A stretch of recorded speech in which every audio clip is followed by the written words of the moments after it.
ఈ డెఫినెట్లీ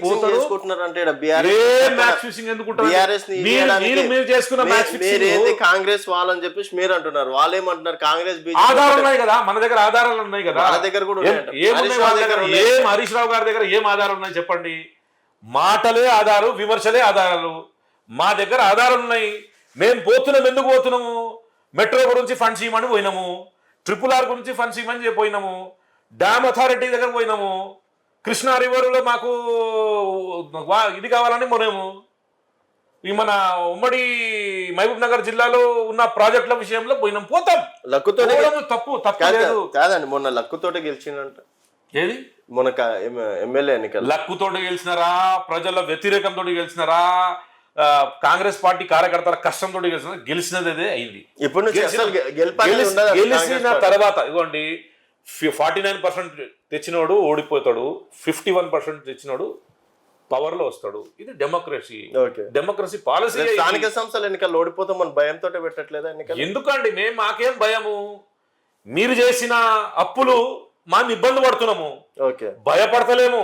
రేవంత్ రెడ్డి గారు కానీ, మా దగ్గర ఉన్న క్యాబినెట్ మంత్రులు కానీ, మేము కార్యకర్తల గ్రౌండ్ లో ఉన్నాం కార్యకర్తలు కానీ, ఎవ్వరు భయపడే సమస్య లేదు. ఎందుకు భయపడతామండి?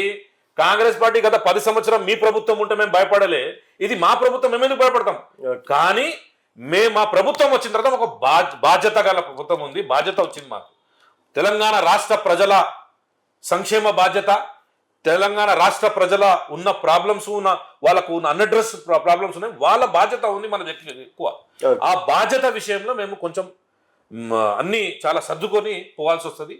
భయపడేది ఎందుకు ఉంటుంది? జిహెచ్ఎంసీ ఎలక్షన్స్ లో ఒక్క సీట్ అన్న గెలుస్తారా? మేము జిహెచ్ఎంసీ ఎలక్షన్స్ లో మంచి సీట్లు గెలిచి మీకు చూపిస్తాం. 0 వచ్చినాయి ఎమ్మెల్యే ఎలక్షన్స్. అంటే ఇప్పుడు మీకు తెలుసు, ప్రభుత్వంలో ఏ ప్రభుత్వం ఉంటది వాళ్ళకే ఉంటది. గతంలో మీరు కూడా చూసినారు, ఎంఐఎం తోటి దోస్తానా పెట్టుకుని వాళ్ళు చేసుకున్నారు.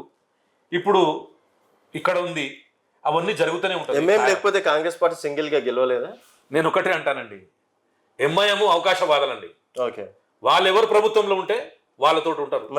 గతంలో టీడీపీ ప్రభుత్వం ఉన్నప్పుడు చంద్రబాబు నాయుడు గారి దగ్గర ఉన్నారు. దాని తర్వాత కాంగ్రెస్ రాజశేఖర రెడ్డి గారి ప్రభుత్వం ఉన్నప్పుడు రాజశేఖర రెడ్డి గారి దగ్గర ఉన్నారు. గతంలో బీఆర్ఎస్ ఉన్నారు, కేసీఆర్ గారి దగ్గర మామా మామా మామా అని ఉన్నారు. ఇప్పుడు రేవంత్ రెడ్డి గారి ప్రభుత్వం వచ్చింది, ఎందుకు మరి అంతగా రేవంత్ రెడ్డి గారి దగ్గర వాళ్ళు అవకాశవాదులండి. 70 సంవత్సరాల చరిత్ర ఎందుకు అవకాశం ఇస్తున్నారు అన్న నా క్వశ్చన్. ఇప్పుడు కొన్ని పాలసీ మ్యాటర్స్ ఉంటాయండి. ముఖ్యమంత్రి గారు చాలా దానికి ఆయన మైండ్లో కానీ, ఆయన పెద్దల సీనియర్ నాయకుల మైండ్లలో ఏముందో నాకు తెలియదు, కానీ ఒక పాలసీ మ్యాటర్గా వాళ్ళు ఎంఐఎంకి ఆ ఓల్డ్ సిటీలో గత 70 సంవత్సరాలుగా డెవలప్మెంట్ కాలేదు, ఇప్పుడు ఒక డెవలప్మెంట్ చేయాలంటే వాళ్ళు అడ్డుకోవద్దు. వాళ్ళు మనం గత 60 సంవత్సరాల చరిత్ర చూసుకుంటే ఏ పార్టీతోటి ములాఖాత్ చేసుకుంటే కూడా వాళ్ళు డెవలప్మెంట్ విషయం ఎప్పుడు అడగలేదు. వాళ్ళు అడిగింది ఏంటంటే మా ఫైళ్లు క్లియర్ చేయండి, మాకున్న బెనిఫిట్స్ ఇచ్చేయండి చెప్పినారు, కానీ వాళ్ళు ఎప్పుడు డెవలప్మెంట్ గురించి అనుకోలేదు. ఈ రాష్ట్ర ముఖ్యమంత్రి రేవంత్ రెడ్డి గారు నమ్మేది ఏం లేదండి. 20% ఓట్లు వేస్తారండి వాళ్ళకి, అంతే. 20% వాళ్ళే వేసుకుంటారు, గెలుస్తారు.